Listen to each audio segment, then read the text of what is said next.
자, 그럼 이 아이디를 만드는 방법을 우리 하나씩 쪼개서 살펴볼까요? 이 기획서에는 여러 가지 정보들이 흩어져 있는데요.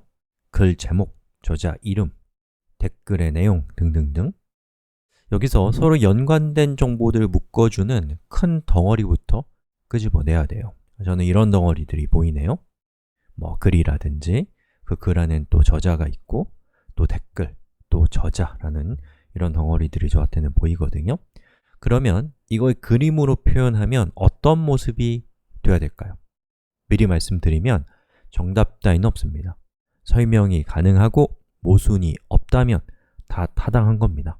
우선 이런 모습이 있을 수 있겠네요. 글 속에 저자도 있고 댓글도 있고 또 댓글 안에 또 저자가 있고 자연스럽게 우리 왼쪽에 있는 구조를 잘 표현하고 있는 그림입니다. 또 이런 모습도 생각해 볼 수 있어요. 댓글, 글, 저자를 동등하게 표현하는 것이죠. 둘 다 기획서의 내용을 잘 설명하고 있다고 저는 생각이 됩니다. 따라서 둘 다 합리적이에요. 그런데 우리는 관계형 데이터 모델링을 하고 있죠. 그렇기 때문에 관계형 데이터베이스에 잘 어울리는 모델이 더 유리합니다. 그런 점에서 두 번째 모델을 선택해야 됩니다. 근데 그 이유를 지금 제가 설명하는 것은 너무 많은 노력이 저나 여러분에게 필요합니다. 그렇다고 아무것도 설명하지 않는 건 또 제 성격상 찝찝해요. 뭔가 그래서 좀 저한테는 함정에 빠진 것 같은 난처함이 느껴지거든요. 그래서 우리 이렇게 합시다. 꼼꼼하게 내용을 따져보지 말고요. 멀리서 큰 틀의 흐름만 생각해 주세요. 그럼 왜 하필 아래쪽에 있는 모델이 관계형 데이터베이스 다운가를 우리 한번 구경해 봅시다. 자, 이 위쪽에 있는 이런 개념을 잘 설명하려면 우리가 최종적으로 표를 이런 모양으로 만들어야 되거든요. 그러면 두 개가 잘 어울리죠? 다시 말해서 표 안에 다른 표가 내포되어 있는 관계입니다. 그런데 안타깝게도 이 RDB, 관계형 데이터베이스에서는 이런 내포 관계를 허용하지 않습니다. 이건 불가능하니까 이렇게 할 수는 없는 거예요. 그럼 이제 얘가 우리가 하려고 하는 것에 잘 어울리지 않는다는 시그널이 이제 시작이 되는 거죠.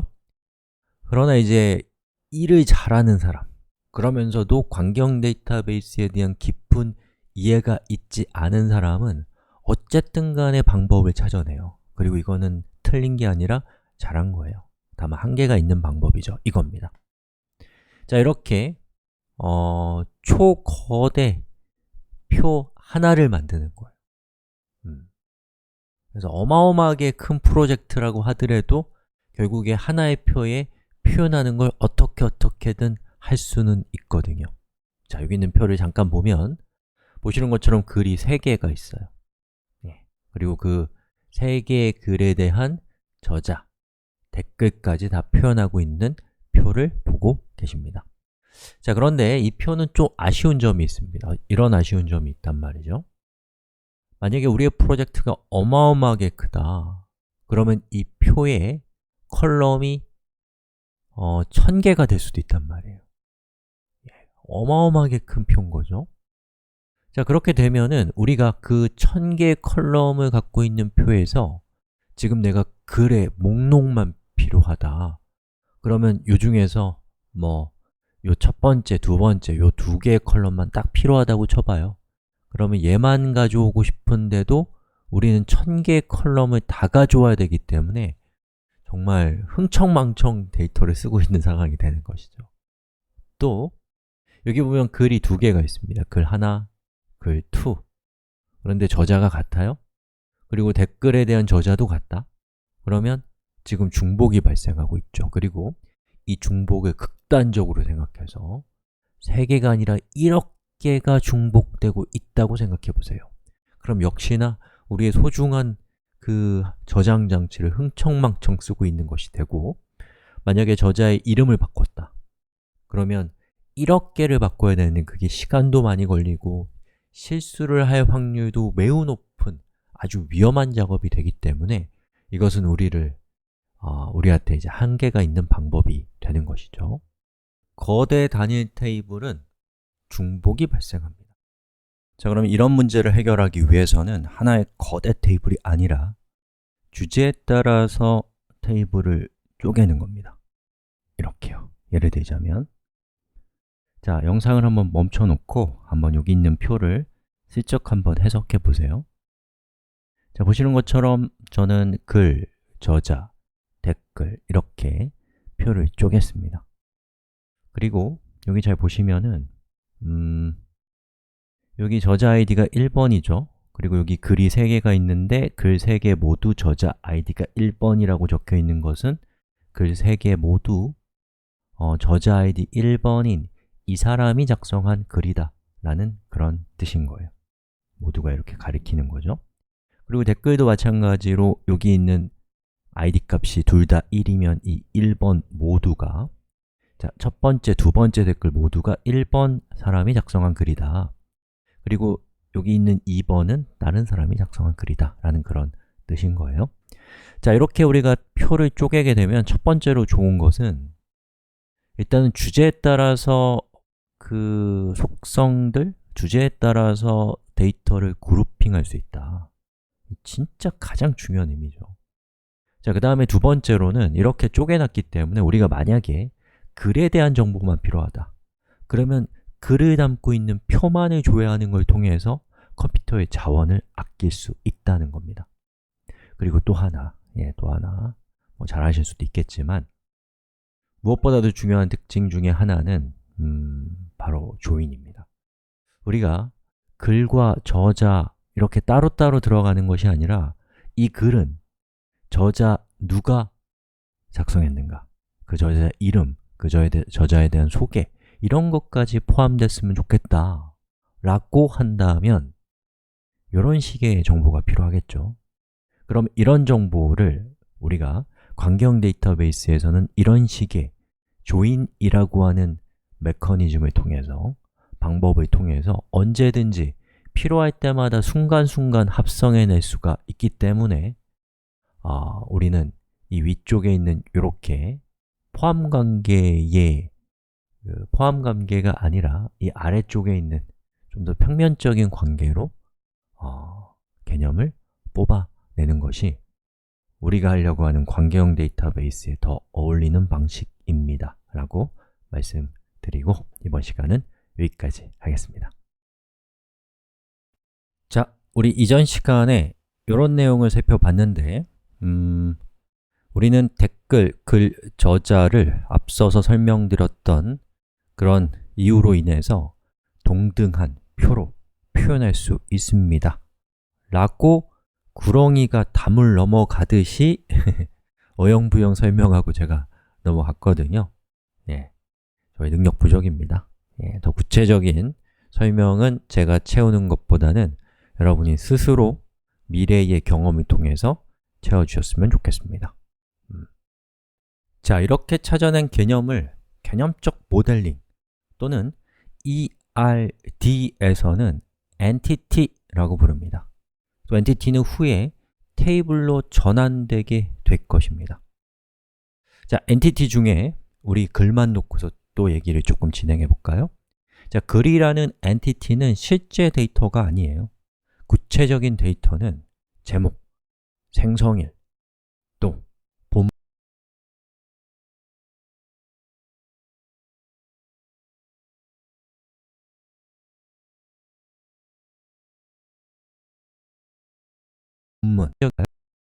자, 엔티티 중에 우리 글만 놓고서 또 얘기를 조금 진행해 볼까요? 자, 글이라는 엔티티는 실제 데이터가 아니에요. 구체적인 데이터는 제목, 생성일, 또 본문 이러한 것들에 담겨 있죠. 바로 이러한 것들 중에서 이것을 그룹핑한 것이 여기에서는 글이라는 엔티티인 것이죠. 이렇게 그룹핑 되어 있는 거예요. 이렇게 구체적인 데이터를 영어로는 attribute, 한국어로는 속성이라고 합니다. 이것은 후에 표의 컬럼이 됩니다. 그런데 좀 의아할 만한 부분이 있죠. 왜 여기에 있는 저자의 이름, 또 댓글 이러한 것들은 글의 속성이 되지 않는가? 이거 우리가 이전에 살펴봤던 것과 동일한 내용이지만 한 번만 더 말씀을 드립니다. 만약 저자의 이름만 우리 시스템에 필요하다면 저자의 이름은 속성이 되면 돼요. 하지만 저자 이름뿐만 아니라 이 저자에 대한 자기소개, 가입일과 같은 정보가 필요하다면 저자는 이름, 소개, 가입일과 같은 속성을 포함하는 엔티티가 되는 거예요. 우리 비유 한번 해볼까요? 엔티티를 디렉토리, 그리고 어트리뷰트를 파일이라고 한번 비유해 보면 엔티티란 파일만 담을 수 있고 자식 디렉토리는 담을 수 없는 제한적인 디렉토리다. 다른 디렉토리를 품을 수 없는 평면적인 디렉토리다 라고 생각해 보셔도 좋을 것 같다고 어영부영 설명하고 쓱 넘어가겠습니다. 자, 우리 이번에는 관계에 대한 얘기를 좀 해볼까요? 엔티티들 간의 관계입니다. 자, 저자와 글과 댓글은 서로 복잡 미묘한 관계를 가지고 있습니다. 한번 따져볼까요? 글과 저자는 서로 쓴다 라는 관계를 가지고 있습니다. 글과 댓글은 어때요? 서로 소속 관계를 가지고 있고요. 또 댓글은 저자와 글을 쓴다 라는 관계를 가지고 있습니다. 이렇게 연관성을 표현해 준 것을 relation, 즉 관계라고 표현하고요. 그리고 우리가 나중에 논리적 데이터 모델링으로 가게 되면 표에서는 기본키, 또 외래키라는 형태로 이 관계가 표현되게 됩니다. 그리고 이렇게 표현된, 이렇게 저장된 데이터를 기반으로 우리가 join을 통해서 동적으로 이 테이블들을 연결하게 될 거예요. 기타 복잡한 얘기들은 우리 실습에서 살펴보면 좋을 것 같습니다. 자, 정리합시다. 개념적 데이터 모델링은 개념에 집중하고 데이터베이스 패러다임으로부터 거리를 두고 있기 때문에 용어가 실제 데이터베이스 제품들과는 달라요. 각각의 용어가 나중에 무엇이 될지를 정리하고 이번 영상은 마무리를 하도록 하겠습니다. 자, 우선 entity라는 것은 테이블이 될 거예요. 자, attribute라고 하는 것은 컬럼이 될 거예요. relation은 pk, primary key, fk, foreign key가 될 겁니다. 그리고 그 다이어그램상에서는 표현되지 않지만 뭐 이런 설계 같은 걸 할 때 당연히 자주 얘기 나오는 표현이 행에 대한 얘기겠죠. 행을 tuple이라고 부릅니다. 여기까지 하겠습니다. 자, 지금까지 ER 다이어그램의 요모조모를 살펴봤는데요. 이제 우리 그림을 그려봐야겠죠. 자, 그림을 그리기 앞서서 뭐 이런 얘기 조금만 하고 바로 시작할게요. 자, 저는 애플리케이션을 하나의 건물이라고 한번 비유를 한번 해볼게요. 그렇다면 UI는 옥상이고 또 데이터베이스는 지하라고 이야기하고 싶습니다. 자, UI와 이 데이터베이스 사이의 일을 원인과 결과의 관점에서 한번 생각해 볼까요? 자, 정보를 입력하는 UI가 원인이 되어서 데이터베이스의 데이터를 변경하는 결과를 낳습니다. 또 데이터라는 원인에 의해서 UI의 내용이 표시되는 결과를 낳죠. 즉, 사용자가 마주하는 UI와 결과의 관점에서 한번 생각해 볼까요? 그렇다면 UI는 옥상이고 또 데이터베이스는 지하라고 이야기하고 싶습니다. 자, UI와 이 데이터베이스 사이의 일을 원인과 결과의 관점에서 한번 생각해 볼까요? 자, 정보를 입력하는 UI가 원인이 되어서 데이터베이스의 데이터를 변경하는 결과를 낳습니다.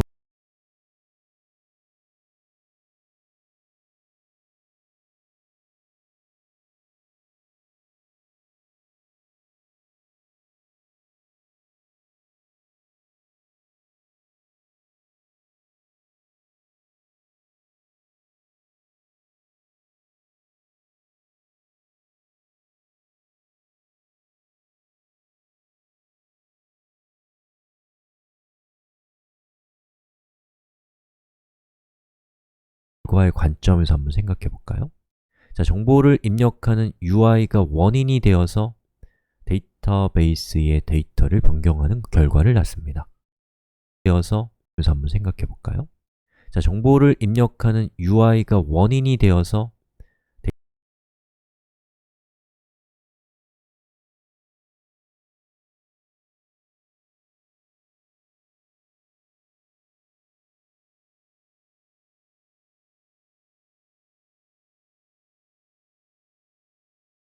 데이터베이스의 데이터를 변경하는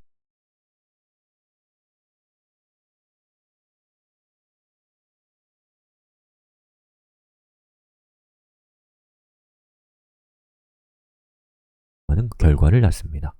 또 데이터라는 원인에 의해서 UI의 내용이 표시되는 결과를 낳죠.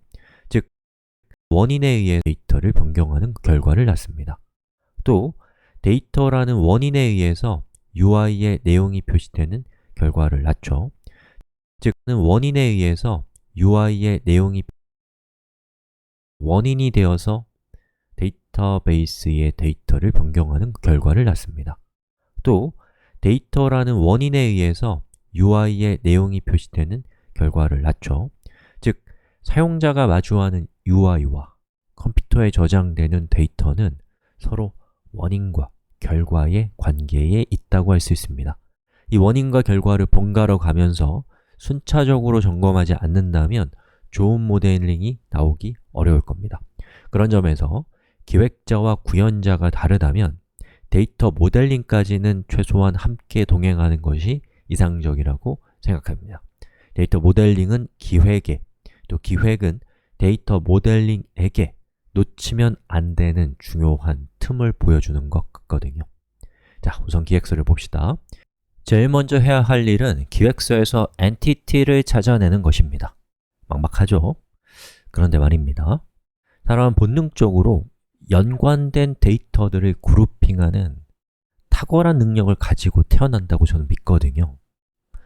우리가 의식적으로 하려면 잘 안 되지만 무의식적으로 이미 하고 있는 거라는 얘기를 하고 싶어요. 자, 그러면 이건 저의 요령인데 읽기에서는 그것을 찾아내기가 어렵습니다. 하지만 쓰기 화면을 한번 볼까요?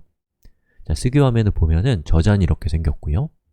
그리고 글을 작성하는 화면이 이렇게 생겼고 댓글을 작성하는 화면은 이렇게 생겼습니다. 이렇게 쓰기 화면을 보면 우리가 표로 만들기에 아주 좋은 엔티티가 대체로 분명히 드러나더라고요. 쓰기 화면을 그대로 엔티티로 한번 옮겨보고 그 다음에 이제 그게 큰 무리가 없다면 쓰면 되고 그것이 이제 데이터베이스 표에 잘 어울리지 않거나 하면 수정하면 되는 거죠. 그럼 요거를 우리 ER 다이어그램으로 한번 옮겨볼게요. 자, 여러분 종이를 꺼내십시오. 그리고 저는 draw.io라고 하는 괜찮은 서비스를 이용할 건데요. 여러분은 지금 하지 마세요. 우리 수업은 ER 다이어그램 도구 수업이 아니잖아요. 지금은 그냥 최대한 빨리 시작할 수 있는 방법을 선택하십시오. 자, 일단은 제가 쓰고 있는 도구에서는 뭐 이런 도형들이 있어가지고 이 도형을 이렇게 드래그하면 되는데 여러분은 연필로 그리시면 되겠습니다. 자, 그래서 여기다가 제가 글 드래그해서 저자 댓글 이렇게 했고 그러면 적당히 위치를 저는 이렇게 배치를 할 겁니다. 이렇게 일단은 삼자관계로 이렇게 해놓을게요. 그러면 이제 엔티티를 만든 겁니다. 자, 그러면 엔티티 추출하는 것까지 여기까지 했으니까 우리 다음 시간에는 뭐 해야 돼요? 엔티티에다가 이 필요한 속성들을 정의해 보는 걸 다음 시간에 해보겠습니다. 자, 우리 이번 시간에는 이제 속성을 정의를 해야 되는데요. 속성은 각각의 엔티티에 소속이 되는 거죠. 그 소속 관계는 우리가 그 작성을 통해서 쉽게 파악할 수 있습니다. 여기 보시면 제목, 본문, 이 속성이다 라고 되어 있는데 저자 목록 같은 경우는 직접 입력하는 것이 아니라 저렇게 셀렉트 박스인 것은 저자 목록이 좀 더 복합적인 속성이라서 별도의 엔티티로 독립해 나갔다라는 그런 뜻일 수 있는 것이죠. 그래서 저자는 이제 속성이라기보다는 나중에 릴레이션을 통해서 연결해야 됩니다. 자, 그리고 또 하나는 쓰기만으로는 좀 부족한 것은 여기 보시면 읽기에 보면 여기에 이렇게 언제 작성됐는지에 대한 작성일에 대한 정보도 우리의 시스템을 필요로 해요. 그러면 엔티티의 속성으로 날짜 정보까지도 있어야겠죠. 저자, 아니죠. 제목, 본문, 날짜까지 우리 한번 정의를 해보겠습니다. 자, ER 다이어그램에서 속성은 원을 사용합니다. 그래서 저는 원을 하나 만들었고 이 원이 좀 크기 때문에 조금 크기를 조정을 한 다음에 지금 제가 필요한 속성이 3개거든요. 카피를 3개를 하겠습니다. 3개를 했고요. 각각의 적당한 이름을 붙일게요.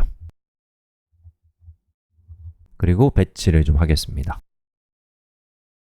그 다음에 여기 있는 이 속성들이 서로 같은 엔티티의 식구들이라는 것을 보여주기 위해서 그 연결을 시켜야 되는데 제가 쓰고 있는 도구에서는 이렇게 적당한 사이드를 선택해서 드래그하면 한 번에 쉽게 연결할 수 있는 아주 신통한 기능을 가지고 있어요. 이렇게. 뭐 이 정도면 될 것 같아요. 자, 그 다음에 이제 저자에 대한 정보는 이제 우리 시스템은 이름과 자기소개가 필요한데 또 시스템을 보니까 이렇게 가입일도 필요로 하네요. 그럼 가입일 정보까지 같이 해서 후다닥 추가를 해보겠습니다. 자, 이렇게 그 속성의 이름을 정했고 연결을 시켜볼게요. 됐습니다. 자, 그 다음에 이제 댓글을 작성하는 부분을 이제 볼 건데요. 댓글은 제목이 필요 없죠. 내용이 있고, 여기 제가 잘못했네요. 앞에 있는 수업도 다 망가졌겠는데요.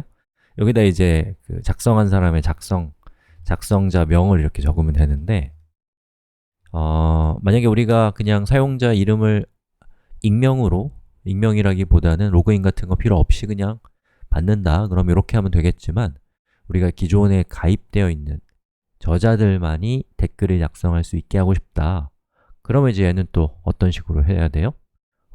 우리 이전에 글 작성할 때 썼던 이런 그 셀렉트 박스로 바꾸는 게 맞겠죠. 자, 이렇게 바꿨습니다. 이렇게 보시는 것처럼 우리가 그 모델링을 하게 되면은 모델링이 UI를 검증하는, 또 UI가 모델링을 검증하는 이 교차 검증이 가능하기 때문에 이 두 가지를 같이 번갈아 가면서 살펴보는 것이 굉장히 유익합니다. 그래서 기획서를 만드는 선수와 모델링을 한 선수가 같이 한 사람이면 좋겠지만 한 사람이 아니라 이제 서로 역할이 다르다면 같이 머리를 맞대고 상대 쪽에 대한 적당한 그 지식과 경험을 가지고 서로 간에 이 도움을 주고받으면서 하면 훨씬 더 결과가 좋지 않을까요? 자, 이렇게 해서 우리 한번 또 표를 EID 다이어그램을 만들어 봅시다. 본문과 작성일에 대한 정보를 속성을 추가하겠습니다. 상한 그 지식과 경험을 가지고 서로 간에 이 도움을 주고받으면서 하면 훨씬 더 결과가 좋지 않을까요? 자, 이렇게 해서 우리 한번 또 표를 EID 다이어그램을 만들어 봅시다. 본문과 작성일에 대한 정보를 속성을 추가하겠습니다.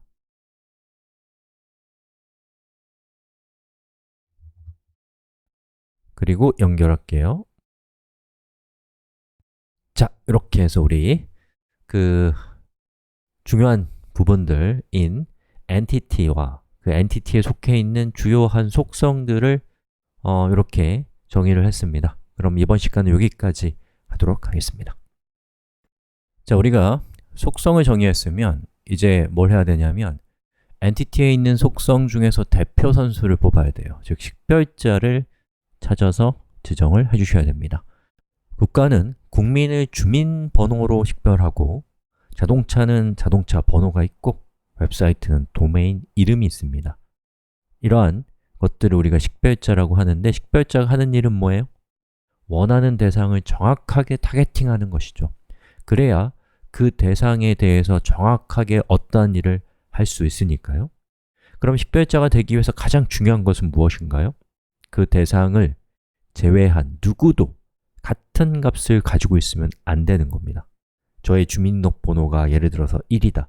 그러면 국민 중에 누구도 1이라는 값을 가지고 있으면 안 되는 거잖아요. 만약에 다른 사람도 갖고 있으면 이제 사고가 일어나는 거죠. ER 다이어그램에서도 우리가 그 아이덴티파이어, 즉 식별자를 어떤 속성을 할 것인가를 지정하셔야 됩니다. 그리고 이렇게 지정한 식별자는 훗날 primary key, 즉 기본 키가 될 겁니다. 자, 이번 시간에는 식별자를 좀 살펴보겠습니다. 자, 이렇게 표가 있습니다. 잠깐 영상 멈춰놓고 이 표의 내용을 한번 해석해 보세요. 자, 그리고 여기 있는 이 표를 보면은 식별자로 사용될 수 있는 컬럼이 있고 사용될 수 없는 컬럼이 있습니다. 없는 것부터 볼까요? 자, 이름은 동명이인이 있을 수 있잖아요. 그러니까 쓰면 안 돼요. 도시, 이거는 뭐 그 도시에 사는 사람이 어마어마하게 많을 테니까 얘는 식별자로 쓸 수가 없습니다. 그렇다면 이 두 개는 쓸 수가 없는 거고요. 자, 그 다음에 앞에 있는 이메일, 여러분이 만드는 시스템이 이메일이 다르다면 그 사람은 각각 다른 사용자를 주겠다 라고 하면 이메일을 식별자로 쓸 수 있습니다. 하지만 뭐 정부에서 운영하는 시스템이라고 한다면 한 사람이 여러 개의 이메일을 가질 수 있기 때문에 그런 경우는 이메일을 또 식별자로 쓸 수는 없을 수도 있습니다. 그러면 이제 뭐 주민등록번호 같은 그러한 것을 식별자로 쓸 수가 있겠죠. 그런데 이것도 저것도 뭐 마땅치 않다. 그러면 행이 추가될 때마다 자동으로 1씩 증가시켜서 중복되지 않는 값을 부여하는 것을 통해서 식별자를 제공해 줄 수도 있어요. 이러한 식별자는 우리가 뭐라고 하냐면 자연스럽게 만들어진 식별자가 아니라는 뜻에서 인조 키라고 부르는데 뭐 그런 용어가 중요한 건 아닙니다. 자, 아무튼 그래서 이제 여기 우리가 갖고 있는 이 테이블에서 식별자가 될 수 있는 후보들은 이렇게인데 이런 걸 뭐라고 하냐면 candidate key라고 부릅니다. 그리고 이 후보 키 중에서 우리가 선택한 식별자가 user underbar id라고 한다면 걔를 이제 뭐라고 하냐면 이제 기본 키, 영어로는 primary key라고 부르고 기본 키가 아닌 다른 친구들은 대체 키, alternate key라고 부릅니다. 그리고 이 alternate key들은 나중에 성능 향상을 위해서 primary key는 아니지만 secondary index라고 하는 것을 걸기에 아주 좋은 친구들이 됩니다. 자, 그리고 조금 특수한 경우로 중복키, composite key라고 하는 것이 있거든요. 이 중복키라고 하는 것은 여기 있는 표를 잠깐 한번 해석해 보시죠. 자, 이 표는 부서별 직원 명단이라는 표예요. 즉, 어떠한 부서가 있다, 1번이라는 부서가 있다면 그 부서에는 1번, 4번을 갖고 있고 2번, 4번을 갖고 있는 2명의 직원이 포함되어 있는 거죠. 그리고 여기 보시면 한 명의 직원은 여러 개의 부서에 속할 수도 있잖아요. 요거는 이제 그런 뜻이에요. 다른 부서에 1번이 또 속해 있는 겁니다. 그래서 여기 있는 이 표의 경우에는 여기 있는 직원 번호만으로는 행을 식별할 수 없어요. 부서 번호만으로도 행을 식별할 수 없습니다. 부서 배정일은 말할 것도 없고요. 자, 이런 경우에는 직원 번호와 부서 번호, 이 두 가지를 합쳐서 식별할 수 있는데 이러한 식별자를 중복키, composite key라고 부릅니다. 자, 우리가 만든 요 엔티티들을 가만히 살펴보면은 글부터 한번 볼까요? 자, 글의 경우엔 제목, 작성일, 본문이 있는데 이 중에 어떤 것도 식별자가 될 수 있는 것이 안타깝게도 없네요. 자, 그런 경우에는 우리가 어떻게 한다고요? 자연스럽게 프라이머리 키가 될 수 있는, 자연스럽게 식별자가 될 수 있는 속성이 없기 때문에 인조, 그 대리키라는 것을 만들어서 뭐 이런 식으로 글, id 이렇게 하고 나중에 이제 여러분이 실제로 데이터베이스에서는 auto increment 또 시퀀스 이런 것들을 이용해서 다른 것과 중복되지 않는 일련 번호를 만드는 방법을 이제 사용을 하시게 되겠죠, 나중에. 자, 이렇게 우리가 그 프라이머리 키를 지정했다면 얘가 프라이머리 키라는 것을, 얘가 식별자라는 것을 쉽게 이해할 수 있도록 밑줄을 쳐주시면 됩니다. 이렇게요. 그러면 딱 보면 밑줄이 있으면 얘가 그 프라이머리 키, 즉 식별자구나 라는 것을 알 수가 있어요. 자, 여기 있는 이것도 마찬가지. 딱히 식별자가 될 만한 자연스러운 키가 없기 때문에 제가 여기에다가 또 댓글 id라고 이렇게 하고 밑줄 긋고 그리고 연결을 시킬게요.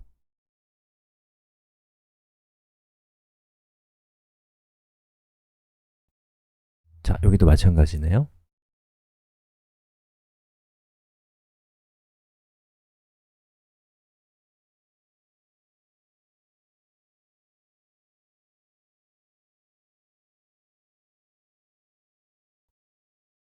자, 됐습니다. 이렇게 해서 우리 각각의 엔티티가 드디어 자신을 식별할 수 있는, 자신의 그 튜플, 즉 행을 식별할 수 있는 컬럼인 식별자 컬럼을 갖게 되었습니다. 여기까지 하겠습니다. 자, 그럼 지금부터 우리 엔티티와 엔티티의 릴레이션십을 맺어주는 방법을 살펴보겠습니다. 자, 이 얘기를 하기 전에 최종적으로 이 릴레이션십은 무엇이 되는가 라는 것을 또 한 번만 더 봅시다.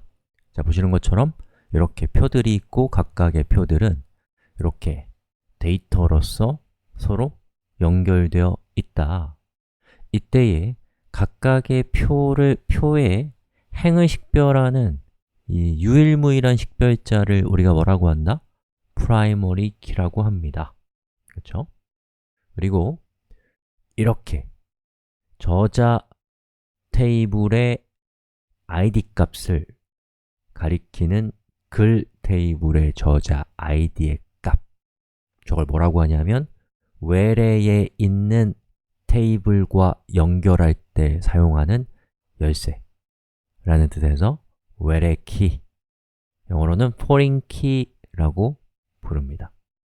그래서 이 관계형 데이터베이스의 relationship은 primary key와 foreign key가 연결되는 걸 통해서 실제로 구현됩니다 라고 말씀드리고 또 우리 수업을 진행해 봅시다. 자, 그러면 이런 관계를 어떻게 그림으로 표현하는가를 소개해 드리면 이제 릴레이션십에 대한 얘기를 대충 할 수 있을 것 같아요. 자, ER 다이어그램에서 우리가 릴레이션십을 표현할 때는 이렇게 마른 목골로 생긴 도형을 통해서 표현하시면 됩니다. 그래서 저는 일단 첫 번째로 누구부터 볼까요? 저자는 글을 쓰죠? 글은 저자로부터 글을 쓰여짐 당하죠. 그래서 저는 이걸 작성이라고 하는 관계가 있다 이렇게 표현하고요. 또 저자와 댓글도 작성이라는 관계가 있고요. 글은 댓글을 포함하죠. 또 소속하죠. 또 댓글은 글에 소속되죠. 그러면 요거는 소속이라고 하는 관계로 둘이 맺어져 있는 사이인 거예요. 소속. 그럼 이렇게 그 관계의 이름을 우리가 표현했다면 이것을 이제 선으로 연결을 해야죠. 자, 이렇게 해서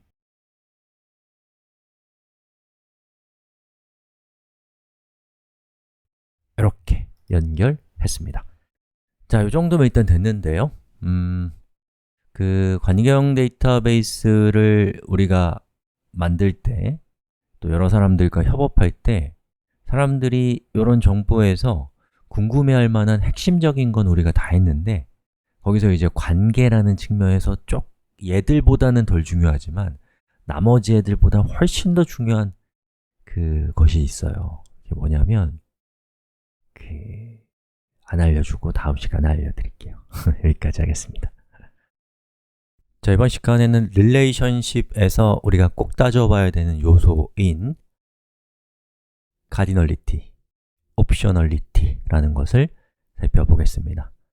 이게 진짜 까다로워요. 저는 일주일 뒤면 항상 까먹어서 다시 보려면 헷갈리더라고요.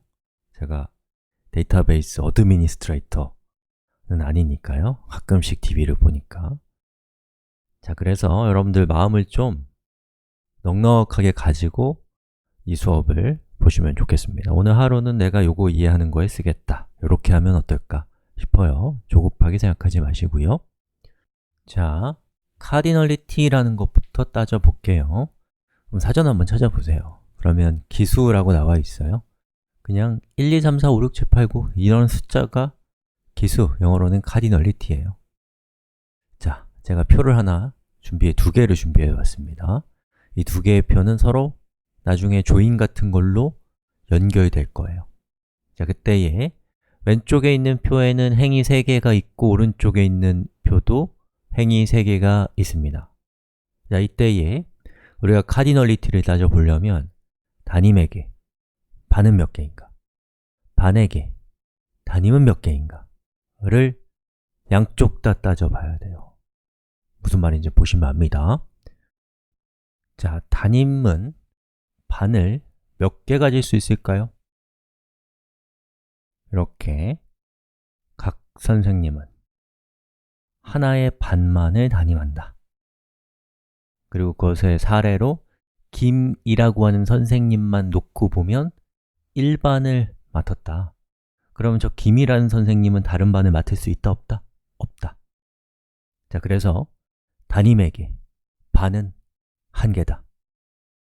됐죠? 자, 그 다음에 이번에는 반대로 따져보는 거예요. 반에게 단임은 몇 개냐? 자, 각 반의 단임은 1명입니다. 그 얘기는 뭐예요? 예를 들어서 이 1반이 선생님이 김이다. 그러면 다른 선생님은 단임이 될 수 있어요? 없다. 자, 그럼 이것은 반에게 단임은 몇 개다? 하나다. 그래서 이것을 1대 1 관계라고 하고 이걸 표로는 이렇게 표현합니다. 표가 아니죠. EID에서는 이렇게 표현해요. 자, 다른 케이스를 한번 봅시다. 저자에게 댓글은 몇 개냐를 따져봐야 돼요. 저자는 여러 개의 글을 작성할 수 있죠. 예를 들어서 김이라고 하는 사람은 저렇게 3개의 댓글을 작성했을 수 있는 거예요. 그래서 저자에게 댓글은 여러 개이다 라는 뜻에서 n이라고 표기했습니다. 자, 그 다음에 이번에는 댓글에게 저자는 몇 개냐를 따져봐야 돼요. 그래서 이거는 어떻게 되는 거예요? 각 댓글은 하나의 저자만 존재하죠. 예를 들어서 댓글 1이 김이라는 저자를 가지고 있다. 그러면 다른 누구도 저 댓글의 저자가 되면 안 됩니다. 자, 이런 관계에는 댓글에게 저자는 몇 개다? 1개다. 그래서 이걸 뭐라고 하냐? 1대 다 라고 얘기합니다. 다는 만의 다자예요. 또는 1대 n이라고도 얘기해요. 그리고 이것을 EI 다이어그램 상에서는 이렇게 표기합니다. 그래서 n에 해당되는 부분에 이렇게 까마귀 발처럼 생긴 산발이를 다뤄요. 그리고 요거는 이제 표기법이 다양해요. 그래서 어떤 거는 여기다가 1을 적고 어떤 건 여기다 n을 적기도 하는 딱 보시면 아실 거예요. 예. 됐죠? 자, 또 다른 케이스를 살펴보겠습니다. 저자와 글의 관계입니다. 자, 우리가 만들려고 하는 시스템은 하나의 글을 여러 명이 편집할 수 있다 라고 생각해 보시고 이걸 보십시오. 자, 그러면 저자에게 글은 몇 개냐부터 따져봐야죠. 저자는 여러 개의 글을 작성할 수 있다. 예를 들면 김이라는 사람은 저렇게 3개의 글을 작성할 수 있죠. 그래서 저자에게 글은 몇 개다? 여러 개다 라는 뜻에서 역시나 m이라고 제가 표현했습니다. 자, 그리고 이번에는 글에게 저자는 몇 개냐를 따져봐야죠. 각 글은 여러 저자가 존재하죠. 예, 그래서 예를 들어서 글 1이 생겼다면 이 글은 여러 명의 저자가 참여했을 수 있는 거예요. 그러면 글에게 저자는 몇 개다? 여러 개다. 그래서 n이라고 표현했습니다. 이 관계를 뭐라고 하냐면 n 대 m이라고도 하고 다대, 다라고도 합니다. 그리고 그것을 다이어그램으로 표현하면 이렇게 산발이가 양쪽을 향하고 있습니다. 자, 그래서 지금까지 우리가 살펴봤던 관계성 세 가지예요. 1대 1, 1대 다, 다대 다 이렇게 세 가지의 관계성들을 살펴봤는데요. 이 중에서 끝에 있는 다대다 관계는 이거는 실제로 우리가 그 현실의 데이터베이스 테이블의 세계에서는 표현할 수가 없기 때문에 요거는 이제 이 상태 그대로 두지 않고 우리가 중간에 연결 테이블이라고 하는 특별한 테이블을 만들어서 최종적으로는 1대 다 관계로 컨버팅을 시키거든요. 근데 그건 지금 이해할 수는 없고 살짝 언급하고 넘어가겠습니다. 어렵죠? 이거 혼자서 하려면 정말 까다로워요. 진짜로 너무너무 까다로워요. 그래서 원래 그래요. 원래 헷갈리다고 생각하면 뭔가 이렇게 자괴감이 절 들잖아요, 그렇죠? 예, 자괴감 없이 그러려니 하면서 이거 원래 어려운 거야 이렇게 생각해 주시면 좋겠습니다. 여기까지 하겠습니다.